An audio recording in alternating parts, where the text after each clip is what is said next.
বন্ধু, আমি তোরে খুব বিরক্ত করি, তাই না? বুঝি মামা, বুঝি সবকিছুই বুঝি, আমি তোরে বুঝতে দেই না। তুই মনে কষ্ট পাবি যে আমি তোরে বুঝতে দেই না। শোন মামা, একটা সময় এই বন্ধুরা পাবি না, খুঁজলেও পাবি না। এরকম টর্চ লাইট দিয়ে খুঁজবি পাবি না মামা। একটা সময় তোর কাছে টাকা থাকবো, সবকিছু থাকবো, এই বন্ধুরা থাকবো না।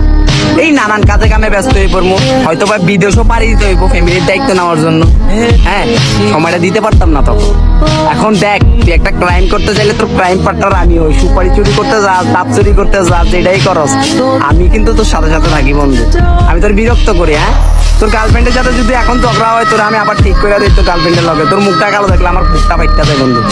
হ্যাঁ, তোর লগে যদি এখন কোনো কেলে ঝগড়া বাজে বন্ধু, দূরেই আগে এই তোর বন্ধু এটা যাবে।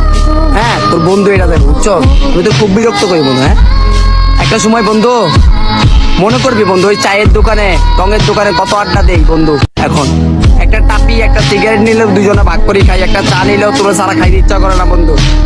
তোর সারা খাইতে ইচ্ছা করে না বন্ধু। আমি জানি তুই আমার ভালোবাসার বন্ধু, কিন্তু তুই বিরক্ত বোধ করো আমারে, এই তাহলে আমি কইতেছি বন্ধু, একটা সময় কাঁদবি বন্ধু, কিন্তু এই বন্ধুটা পাবি না। এই বন্ধুটা সারা জীবন মনে রাখবি বন্ধু, বুঝছ নাই? একটা সময় বন্ধু তোর কাছে সব থাকবো, দেখবি তুই একলা বিকাল বেলা আমার কথা মনে করতেছ, তখন কিন্তু বন্ধু তুই আমার পাবি না।